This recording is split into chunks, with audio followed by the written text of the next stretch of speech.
As crianças vão sair agora e vão sair as crianças até 11 anos. As crianças com mais de 11 anos vão permanecer conosco hoje aqui. As crianças até 11 anos vão sair agora, tá? Para a sua escola bíblica.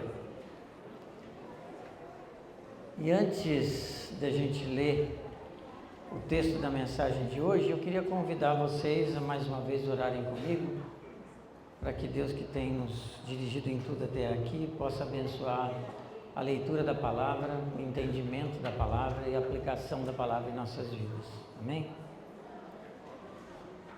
Pai, eu queria agradecer ao Senhor por mais essa manhã de domingo, na vida de cada um de nós. Queria agradecer pela Tua palavra, que é santa, perfeita, útil para nos mostrar quem nós somos, útil para mostrar quem o Senhor é, útil para que nós possamos ter o nosso coração transformado. Eu queria pedir ao Senhor que a Tua palavra lida aqui possa realmente fazer diferença na vida de todos, que todos possam ler com atenção, ouvir com atenção e aplicar em suas próprias vidas aquilo que o Senhor tem falado. Cuida das crianças nesse tempo de estudo da palavra própria para a idade delas, que elas também possam ser transformadas pelo ensino que vai ser dado. Muito obrigado por tudo, em nome de Jesus. Amém. Os irmãos sabem, nós estamos estudando o livro de Josué. E na semana passada o pastor Manuel veio pregar aqui para vocês sobre o capítulo 6 e pregou sobre vitória. Vitória, que a gente sempre gosta de falar sobre vitória, sobre as vitórias que a gente tem em Deus, e isso sempre é muito bom. A nossa fé muitas vezes é impulsionada quando a gente tem vitórias no Senhor, mas a gente tem que parar às vezes e olhar um pouco quem nós somos, que é o que a gente vai fazer hoje. Durante esse estudo do livro de Josué, a gente trouxe aqui para vocês, na primeira mensagem, que o livro de Josué trata de 7 temas, sobre a terra, sobre as promessas de Deus, e 3 temas que nós vamos de alguma forma abordar hoje: o tema da aliança, o tema da obediência, que foi tratado semana passada, e hoje o oposto, e principalmente a pureza na adoração e no culto, que trata da santidade do povo de Deus. Por último, os outros temas seriam a liderança piedosa de Josué e o descanso, a entrada na terra prometida. Esses são os temas do livro de Josué. E na semana passada isso foi tratado, porque se tratou da aliança de Deus com o povo, da obediência do povo que levou à conquista, e o que nós vimos então é como que Deus honrou a sua aliança com o povo quando o povo foi obediente a todas as suas instruções. Na semana passada o pastor Manuel trouxe aqui, leu para a gente o capítulo 6, e a gente vê no capítulo 6 de Josué que as instruções de Deus a respeito da conquista de Jericó eram ricas em detalhes de o que deveria ser feito. E o povo obedeceu nos mínimos detalhes, e por isso mesmo teve a vitória. Acho que a mensagem que o texto traz para a gente é que quando Deus está presente nas nossas batalhas, a vitória é certa. Se nós estamos vivendo na nossa vida hoje alguma batalha e Deus está presente conosco nessa batalha que nós estamos, você pode ter certeza que de uma maneira ou de outra a vitória é certa. Agora, o capítulo 6, se você abrir a sua Bíblia em Josué capítulo 6 e ler o último versículo que o pastor Manuel leu na semana passada, o versículo 27 do capítulo 6 de Josué, você vai ler assim: assim o Senhor esteve com Josué, cuja fama espalhou-se por toda a região. Veja que quando nós temos uma vitória no Senhor, quando nós vencemos no Senhor, o nome dele é engrandecido e através de nós o nome dele é conhecido. Através da nossa... Alô? Só um momentinho. Alô? 1, 2. Alô? Através da nossa vitória, através do nosso nome ser conhecido, o nome de Deus é conhecido, porque nós representamos o nome de Deus. Agora, quando você vira a página da sua Bíblia ou segue em frente, você vai ver o capítulo 7, que mostra exatamente o contrário.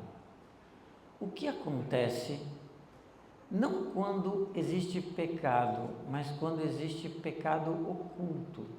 Quando o pecado é oculto. Só que antes de ler o texto, eu queria só observar com vocês alguma coisa para vocês entenderem que, primeiro, o que a Bíblia nos ensina é que a revelação de Deus ao seu povo foi feita de maneira progressiva. Então você vai ter oportunidade de ver algumas práticas aqui que hoje não são mais feitas. Por exemplo, tirar sortes para poder saber que era usar o conhecido na Bíblia, talvez Urim e Tumim, para poder apontar quem era, qual que era o alvo daquilo que Deus estava dizendo. São coisas que não se aplicam mais hoje.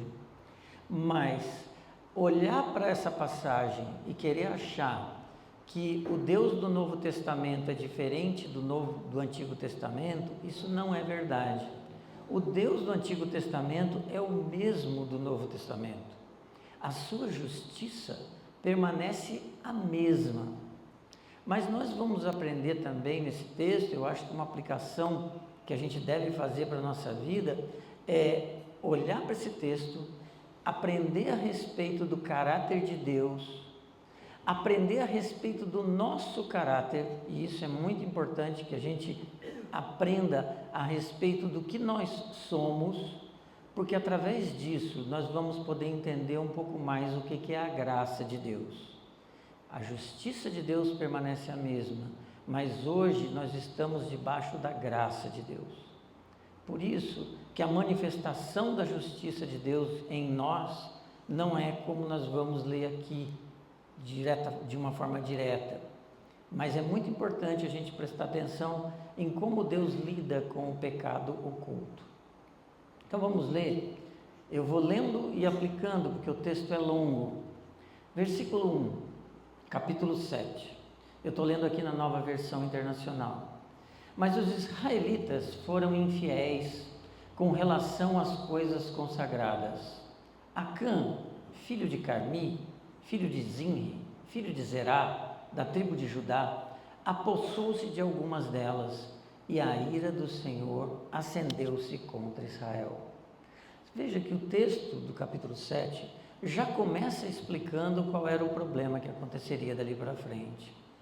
Isso aconteceu logo depois de uma grande vitória sobre Jericó. E a vitória sobre Jericó foi realmente uma grande vitória.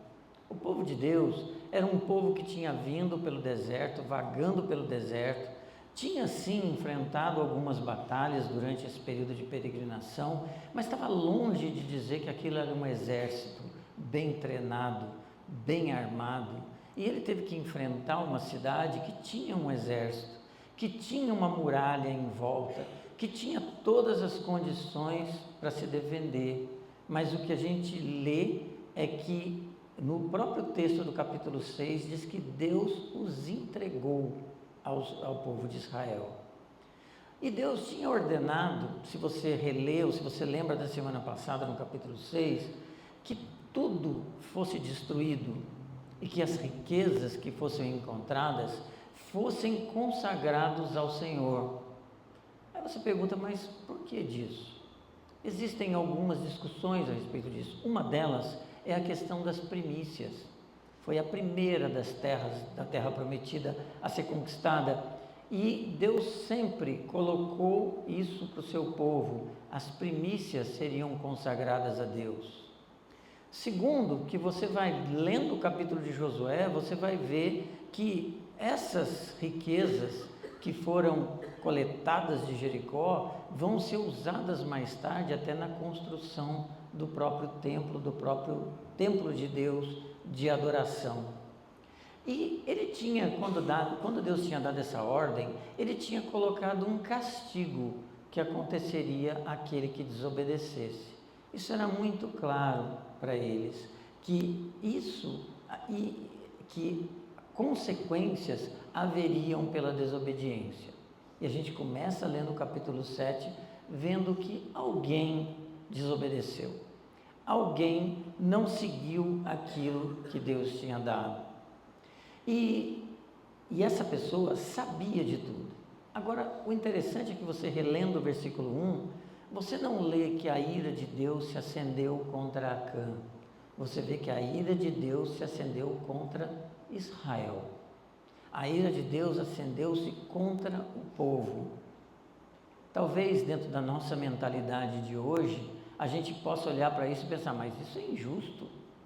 Eu não fiz nada. Foi Acã que fez. O que eu tenho a ver com Acã? Para entender isso, a gente precisa entender um pouco do que é a doutrina da aliança, em que tudo aquilo que um fazia, ele afetava toda a nação.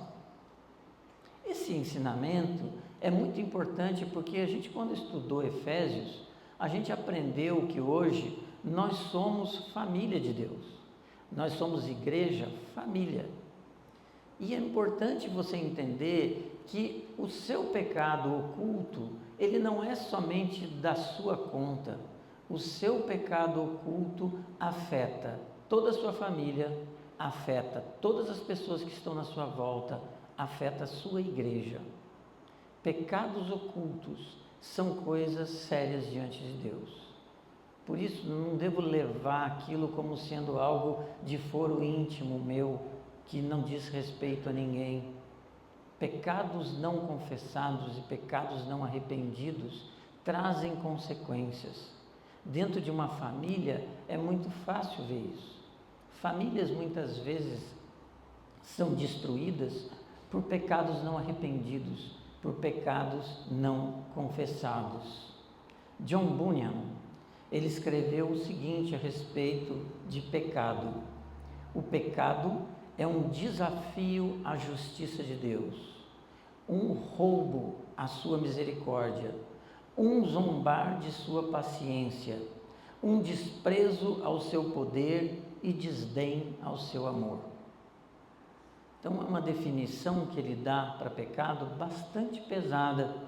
Por isso nós temos que olhar para a nossa vida e entender que, como foi citado aqui durante a ceia, todo pecado arrependido e confessado encontra perdão diante de Deus. Mas nós devemos olhar e sondar nosso coração e avaliar os pecados ocultos. Quando um estudioso do século XVIII, que escreveu um livro de teologia bíblica a respeito do Antigo Testamento, Matthew Henry, quando ele fala sobre esse capítulo 7 de Josué, ele usa uma frase que depois até o pastor Augusto Nicodemos, quando escreveu também um livro sobre a conquista da Terra Prometida, ele usa a mesma frase. Matthew Henry diz o seguinte: se Deus é por nós, quem será contra nós? Boa essa frase, né? A gente gosta dela. Se Deus é por nós, quem será contra nós? Mas ele completa dizendo: e se ele for contra nós? E se Deus for contra nós? O que poderia fazer Deus ser contra nós? Não é o pecado, mas o pecado não arrependido, o pecado não confessado, o pecado escondido. Se você continuar lendo Josué capítulo 7, vamos ver agora do versículo 2 ao versículo 5, em que é escrito assim: sucedeu que Josué enviou homens de Jericó a Ai. Ai é uma cidade, a próxima cidade a ser conquistada, que subam perto de Bet-Aven, a leste de Betel, e ordenou-lhes: subam e espionem a região. Os homens subiram e espionaram Ai. Quando voltaram a Josué, disseram: não é preciso que todos avancem contra Ai. Envie uns 2 ou 3 mil homens para atacá-la. Não canse todo o seu exército, pois eles são poucos. Por isso, cerca de 3 mil homens atacaram a cidade. Mas os homens de Ai os puseram em fuga, chegando a matar 36 deles. Eles perseguiram os israelitas desde a porta da cidade até Sebarim e os feriram na descida. Diante disso, o povo desanimou-se completamente. Josué não sabia o que Acã tinha feito. O pecado era oculto. E ele, da mesma maneira que fez com Jericó, enviou espias. Só que dessa vez, os espias subestimaram o inimigo. Olharam para o inimigo depois de uma vitória tão grande como eles tiveram em Jericó e falaram: esses não são páreo para nós. Nós já tivemos uma vitória tão grande contra um exército muito maior, esses não têm. Isso é algo para a gente olhar para a nossa vida e entender que não existe vitória fácil. Não existe batalha fácil na vida de um crente. Nós não devemos olhar para as batalhas da nossa vida, principalmente quando nós lidamos com áreas de pecado em nossa vida, ou que nós pecamos, e achar que existe uma batalha fácil. Todas as batalhas são difíceis. Mas é interessante você perceber que enquanto no capítulo 6, logo depois que os espias voltaram, Deus deu todas as instruções de como vencer, aqui Deus está em silêncio. Ele não fala nada. E qual foi o resultado disso? 36 homens morreram. E o coração do povo, que até então era confiante, se derreteu. Ninguém entendia o porquê que Deus que os levou ali, que prometeu aquela terra, que deu uma vitória contra Jericó, permitiu que aquilo acontecesse. Por que Deus não estava mais com eles? Essa talvez seja a pergunta que tenha passado ali, porque eles sabiam que eles venceram Jericó porque Deus estava com eles. Então a pergunta é: por que o Senhor não está conosco? Por que Ele está contra nós? Tudo pelo pecado de um homem, um pecado escondido e não confessado de um homem. Do versículo 6 ao versículo 9, você vê que Josué entra em desespero. E diz assim o texto: então Josué, com as autoridades de Israel, rasgou as vestes, prostrou-se rosto em terra diante da arca do Senhor, cobrindo de terra a cabeça, e ali permaneceu até a tarde. Disse então Josué: ah, soberano Senhor, por que fizeste esse povo atravessar o Jordão? Foi para nos entregar na mão dos amorreus e nos destruir? Antes nos contentássemos em continuar do outro lado do Jordão. Que poderei dizer, Senhor, agora que Israel foi derrotado pelos seus inimigos?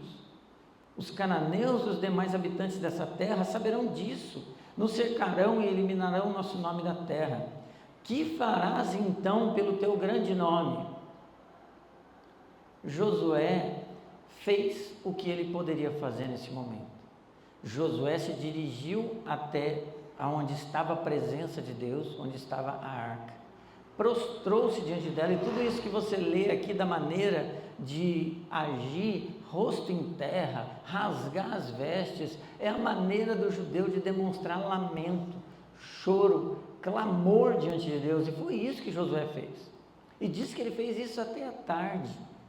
E Josué era um homem que conhecia muito o caráter de Deus. Porque veja como ele termina a sua oração, ele clama pelo zelo de Deus ao seu próprio nome. Deus é zeloso com o seu próprio nome. Deus é zeloso com o seu próprio nome em tudo aquilo que nós fazemos, nós carregamos o nome de Cristo.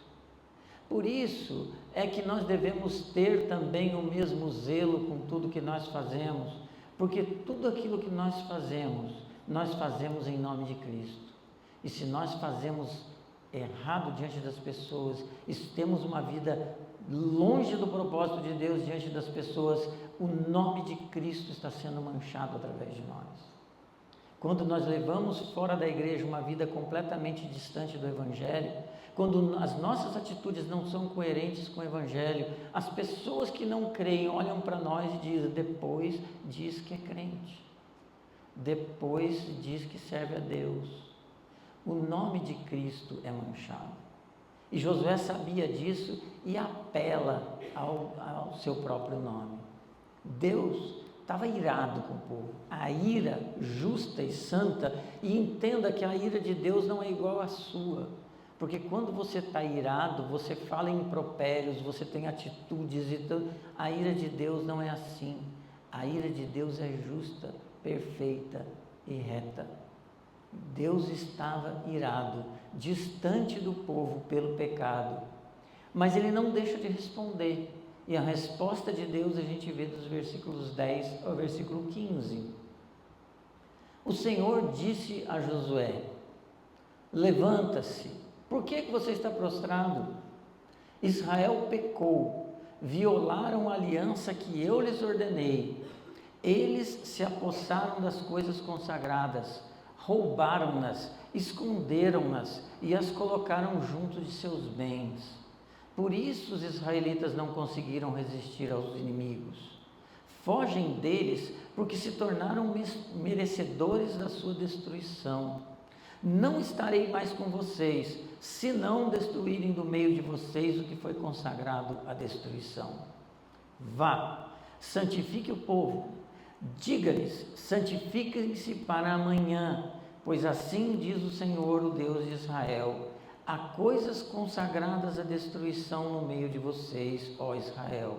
Vocês não conseguirão resistir aos seus inimigos, enquanto não as retirarem. Apresentem-se de manhã, uma tribo de cada vez. A tribo que o Senhor escolher virá à frente, um clã de cada vez. O clã que o Senhor escolher virá à frente, uma família de cada vez. E a família que o Senhor escolher virá à frente, um homem de cada vez. Aquele que for pego com as coisas consagradas será queimado no fogo com tudo o que lhe pertence. Violou a aliança do Senhor e cometeu loucura em Israel. Percebe que no versículo 10, Deus mandou Josué parar de orar? Josué estava prostrado em oração até a tarde, é o que você lê no versículo 9. E aí no versículo 10, Deus diz: por que você está dessa forma? Levanta-te. Deus manda Josué parar de orar. Josué já tinha orado bastante, mas agora o que Deus está dizendo para ele é que não é hora de orar, é hora de agir contra o pecado. Às vezes a gente fica olhando para a nossa vida e vendo que a gente está vivendo uma batalha que não tem vitória. A gente sai de uma, entra em outra, sai de uma e entra em outra, e a gente fica: estou orando, estou orando, estou orando. Pode ser que você tenha que continuar orando, mas o exercício que esse texto nos convida a fazer é que cada um de nós olhe para si mesmo e vê se o que você precisa não é pôr para fora e se arrepender do pecado no qual você tem vivido. Essa pode ser a razão pela qual você às vezes não está tendo vitórias naquilo que você tem buscado. E você precisa colocar isso diante de Deus. Você precisa se arrepender. Você precisa que esse pecado seja confessado. Porque senão essa situação pode permanecer por muito tempo. Esse que é o ensino. Não adianta nessas horas eu orar. Nessas horas eu tenho que agir, eu tenho que tomar atitude. E é isso que Deus está chamando Josué a fazer, a tomar atitude. A nossa avaliação então é: existe algum pecado em mim escondido? Algo que eu preciso confessar diante de Deus? Algo que eu preciso tomar uma atitude de deixar essa situação de pecado e passar a viver uma nova vida? Não se esqueça, oração não substitui quebrantamento, oração não substitui santificação, oração não substitui arrependimento, oração não substitui restituição e nem reconciliação. Oração é nos colocarmos diante de Deus exatamente para que Ele sonde os nossos corações e nos leve a estar diante dEle, para que a gente conheça qual é a vontade dEle e que a gente busque a vontade dEle. Deus sabia exatamente o que tinha acontecido, mas Josué não sabia. Deus sabe o que cada um de nós tem feito da nossa vida. Deus sabe onde está o nosso coração. Deus sabe onde estão as nossas atitudes. Ele sabe. Mas nós muitas vezes tememos muito mais as pessoas do que a Deus, que tudo sabe. No versículo 12, você vê que de novo Deus diz que Israel pecou. Ele usa sempre o plural, eles fizeram, eles esconderam, eles roubaram. Então ele diz que Israel pecou pela doutrina da aliança e que ele não será mais com o povo enquanto não for retirado do meio dele a coisa amaldiçoada. Ele está afirmando aqui para Josué e está afirmando para mim e para você que o segredo da vitória é Ele, o próprio Deus. A presença dele em nós é o segredo da nossa vitória. Para nós, como igreja hoje, para proclamar o nome de Cristo neste bairro, nesse lugar onde Deus nos colocou, em todas as pessoas que nós temos contato, qual é o segredo da vitória? Qual que é o segredo de pregar o Evangelho? O segredo de pregar o Evangelho e ter vitória em tudo aquilo que nós fazemos é Deus estando conosco. Não são as nossas palavras que convencem alguém do pecado, mas é o Espírito de Deus que convence a pessoa do pecado. E só existe uma coisa que nos afasta de Deus, e não é o pecado, mas o pecado escondido nos afasta de Deus. O pecado oculto, o pecado não arrependido, esse faz com que Deus se afaste de nós. Porque nós lemos hoje aqui na ceia, o pastor Manuel citou, se confessarmos os nossos pecados, Ele é fiel e justo para nos perdoar todos os pecados, nos perdoar de toda injustiça. Se você ler o Salmo 51, versículo 17, você vai ver que Deus não rejeita um coração quebrantado e contrito. Portanto, Deus não rejeita o arrependimento. A nossa atitude, então, deveria ser uma atitude de confissão. E aí você olha para o texto de novo e pensa, mas peraí, Josué, Deus falou para Josué. Josué chamou todo o povo e disse, o Senhor diz que há pecado no nosso meio, que coisas consagradas à destruição foram tomadas e escondidas. E ele disse, santifica-se, porque amanhã ele revelará quem. Imagine se você é Acã, ouvindo isso, sabendo o que você fez. Por que Acã não foi à frente e disse, Josué, não precisa nada disso. Fui eu que fiz. Fui eu que tomei algo consagrado. Mas Acã ficou quieto. Acã não falou nada, o texto não mostra nada. Ele continuou com o seu pecado oculto e permitiu que tudo aquilo acontecesse. Quando eu digo que o texto mostra muito da natureza humana, mostra muito como eu e você somos. Muitas vezes, algo mostra que existe um pecado no nosso meio, nós sabemos que fomos nós que fizemos, mas nós escondemos. E nós achamos que estamos escondendo de Deus até muitas vezes, que Ele não sabe. E aí nós vemos nos versículos 14 e 15, Deus direcionando Josué de como lidar com tudo isso. De como mostrar quem era. Outras coisas que se discutem do porquê que Deus mandou fazer desse jeito, era que talvez fosse essa a oportunidade para que Acã dissesse, fui eu. A oportunidade do arrependimento. O texto não deixa claro isso. Mas tem uma coisa que o reverendo Augusto Nicodemos cita no livro dele, que eu acho interessante a gente avaliar do porquê que Deus agiu talvez dessa forma. Quando você lê o Evangelho de Mateus, no capítulo 26, você vê que Jesus estava participando da sua última ceia com seus discípulos. E Jesus disse que um deles o trairia. Qual foi a atitude dos discípulos? Senhor, sou eu. Senhor, sou eu. A preocupação dos discípulos foi que, será que eu é que vou fazer isso? Será que esse pecado está em mim?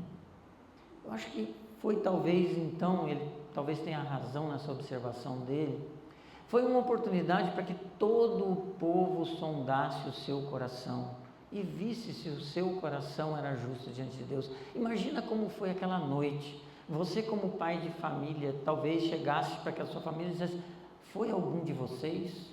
Algum de vocês fez isso? Foi um momento de avaliação de toda a nação de Israel. E a gente vê o que acontece do versículo 16 ao versículo 21. Na manhã seguinte, Josué mandou os israelitas virem à frente, segundo as suas tribos, e a de Judá foi escolhida. Começa já a apertar, né? Chamou toda a tribo escolheu Judá. O pessoal de Judá já falou, complicado aqui. Os clãs de Judá vieram à frente e ele escolheu os Zeraitas. Fez o clã dos Zeraitas vir à frente, família por família, e o escolhido foi Zinri. Josué fez a família de Zinri vir à frente, homem por homem. E Acã, filho de Carmi, filho de Zinri, filho de Zerá, da tribo de Judá, foi o escolhido. Então Josué disse a Acã: meu filho, para a glória do Senhor, o Deus de Israel, diga a verdade. Conte-me o que você fez, não me esconda nada. Acã respondeu: é verdade que pequei contra o Senhor, contra o Deus de Israel.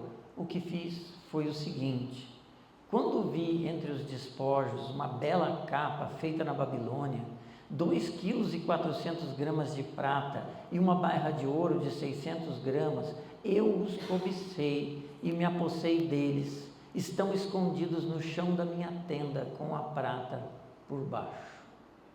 Ao ser descoberto, Acã contou tudo o que ele tinha feito. Isso mostra também algumas coisas a respeito da nossa natureza de pecado. Se você ler a sequência descrita por Acã, o que aconteceu? Primeiro ele viu a capa babilônica, depois ele cobiçou a capa babilônica, ele tomou a capa babilônica e escondeu a capa babilônica. Ou seja, ele viu, cobiçou, tomou e escondeu. Muito parecido com o pecado de Eva. Viu o fruto agradável, tomou, comeu, deu o marido que comeu, e depois os dois, envergonhados de Deus, se esconderam. Essa é a nossa natureza de pecado. Por que nós escondemos pecado? Por que nós temos uma vida de pecado, muitas vezes uma vida dupla, uma vida diante da igreja, outra vida fora da igreja, e nós vivemos de maneira escondida? Porque nós desprezamos a Deus nessa hora. Nós fazemos de conta que Deus não vê aquilo que nós estamos fazendo. E nós tememos muito mais o julgamento das pessoas, o que vão dizer na igreja, o que vão falar de mim, do que o julgamento de Deus a respeito disso. Essa é a sequência do pecado. O pecado nasce em nós. Em Tiago também ele fala sobre isso. O pecado nasce, e sabe onde que ele nasce? No descontentamento. Você tem tudo que Deus tem dado, e muitas vezes nós cobiçamos algo que não temos. Nós então estamos sendo descontentes com aquilo que Deus tinha nos dado. O que é o adultério? O que é a fornicação? O que é o roubo? O que é a mentira? O que é enganar? O que é tudo isso? É não ser contente com aquilo que Deus tem te dado e você tomar algo que não lhe pertence para seu próprio prazer. E depois de ter feito isso, nós escondemos. Nós hoje, quando fazemos isso, nós deixamos de ouvir o Espírito, porque as Escrituras ensinam que o Espírito de Deus habita em nós. O Espírito de Deus que habita em mim e você não deixa com que você cometa um pecado para dizer: eu não sabia que isso era pecado. Você sabia. E depois de muitas vezes estar ciente daquilo que você fez, você realmente esconde. O motivo aqui de Acã foi esse. Aí você pode pensar: será que Acã se arrependeu? O texto não diz, mas é possível crer que ele se arrependeu. Porque quando acontece de você pegar alguém em pecado e a pessoa te confessar que realmente fez, é um pouco diferente de quando a pessoa te procura sem que você saiba e diz: eu pequei. Naturalmente, nós confiamos mais numa confissão que vem espontaneamente, sem que a pessoa tenha sido surpreendida. Porque, veja, se alguém procura algo para dizer: eu pequei, eu fiz isso, É porque realmente foi algo que foi um mover de Deus naquilo. Na nossa natureza não é essa, nós já vimos aqui qual é a nossa natureza. Então é mais fácil eu acreditar num arrependimento sincero quando a pessoa ela confessa voluntariamente. Acã não confessou voluntariamente, mas veja, ele não atribuiu a ninguém a culpa por aquilo que ele fez.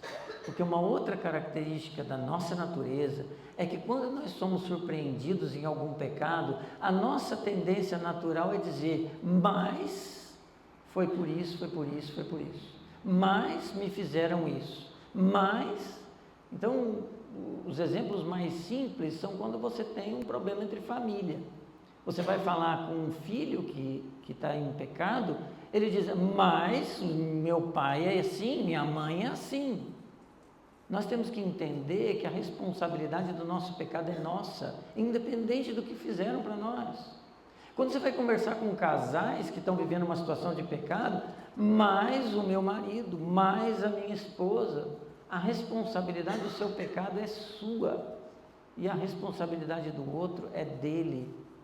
Acã não transferiu a responsabilidade para ninguém. Adão fez isso. Deus, mais a mulher que tu me deste que me levou a pecar. Nós fazemos isso muitas vezes. Mas Acã não escondeu nada, confessou tudo. O que nos leva a crer que talvez Acã tenha se arrependido. Acã sabia de tudo isso, mas teve uma confissão aqui. E aí você pensa, mas e a consequência? Ela não saiu apesar de talvez ele ter arrependido, porque Deus nos perdoa, mas nem sempre nos livra das consequências do nosso pecado. Aqui, quando Acã confessou, Acã sabia qual era a consequência do pecado dele, e ele se submeteu a essa consequência. Ele sabia que ele seria morto e que tudo que ele possuía seria queimado, porque essa teria sido o decreto que Deus tinha dado anteriormente. E ele assumiu a consequência daquilo. Se você confessar o pecado que você tem vivido de forma escondida, não existe garantia nenhuma de que você não vai viver as consequências disso. Mas pode ter certeza que se você confessar o pecado que está escondido em você, Deus estará com você no meio das consequências. Você pensa assim, mas será que precisava? Porque você lê do versículo 22 ao 26. Josué enviou alguns homens e correram à tenda de Acã. Lá estavam escondidas as coisas, com a prata por baixo.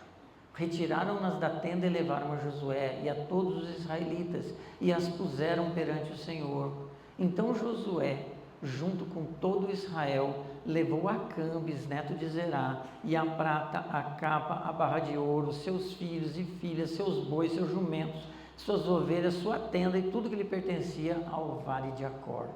Disse Josué, por que você nos causou essa desgraça? Hoje o Senhor causará desgraça.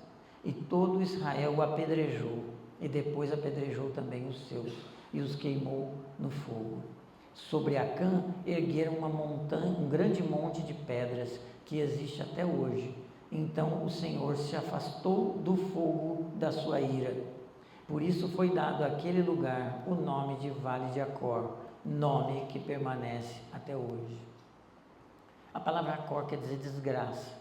E no versículo 25, Josué usa essa palavra desgraça para dizer que aquilo que Acã fez trouxe desgraça. Às vezes a gente, com o nosso coração, olha para tudo isso e fala, mas será que precisava de tudo isso? E a gente se esquece que o pecado de Acã matou 36 homens inocentes. 36 pessoas morreram pelo pecado de Acã. Às vezes, será Deus que precisa tudo isso, isso na minha vida? O seu pecado afeta muitas vezes a sua família inteira. Filhos sofrem pelo pecado dos pais. Pais sofrem pelos pecados dos filhos. Pecado não é uma coisa que a gente vive sozinho nesse mundo.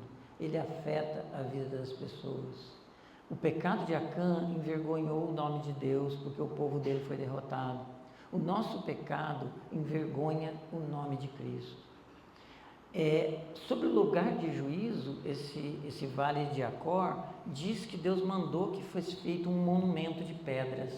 Um monumento de pedras para que todos aqueles que ali passassem se lembrassem de que Deus é justo e das consequências da desobediência.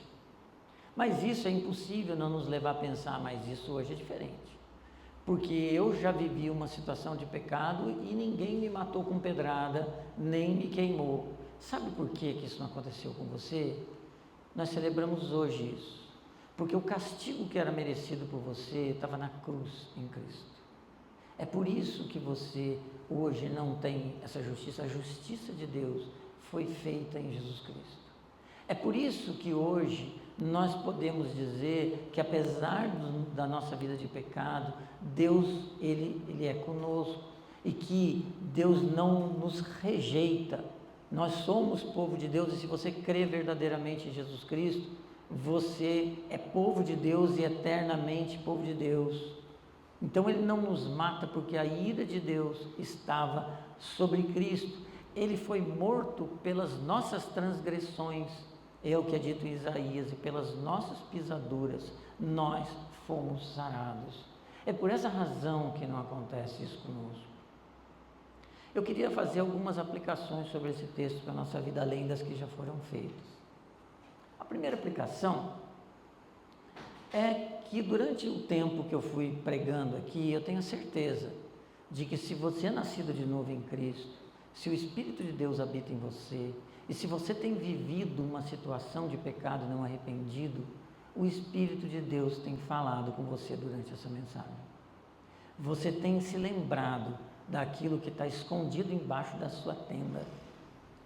Por isso, lembra só do seguinte: esse seu pecado não tem consequência somente sobre você. Ele tem consequência sobre toda a sua família, sobre toda a sua igreja.